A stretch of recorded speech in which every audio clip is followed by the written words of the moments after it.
রমজান, ঈদ আসতেছে, কোরবানির ঈদ, বর্ষা বাদল শুরু হবে, বাংলাদেশের ইলেকশনের টার্মোয়েল আছে, সব মিলায় the country is in chaos. এইটাকে কেন্দ্র করে কিভাবে আমরা সেক্টর ডেভেলপ করবো, আমি জিএসপি প্লাসে চলে যেতে চাচ্ছি, যে এটাকে কেন্দ্র করে আমি কিভাবে 200 ফাংশনাল ইয়ার্ড করতে পারি। এবং এখনই যদি 23টা ইয়ার্ড চলে, আপনি চিন্তা করেন 1 লক্ষ প্লাস অ্যাক্টিভ ডাইরেক্ট এমপ্লয়িজ থাকে, তাহলে যদি আমার 200 প্লাস ইন্ডাস্ট্রি ডেভেলপ করে, how many millions we can employ.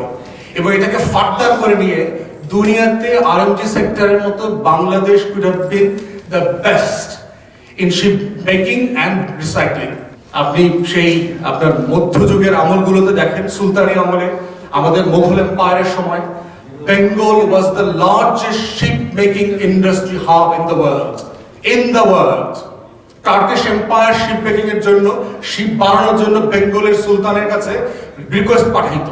Europe, Italy, Americas থেকে অর্ডার আসতো এখানে শিপ বানানোর জন্য।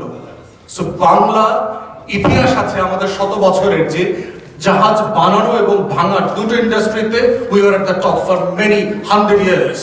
যে সরকার, রাষ্ট্র, প্রজাতন্ত্রের কর্মচারীরা, ট্যাক্স পেয়ারদের যে রিলায়েবিলিটি জায়গা আছে, আপনারা জনগণকে সাহায্য করেন। দয়া করে এগুলোকে চাকরি আকারে দেখবেন না, 9টা 5টার জিনিস এগুলো না। এগুলো মানুষের রুটি রুজি, জীবিকা, জীবন।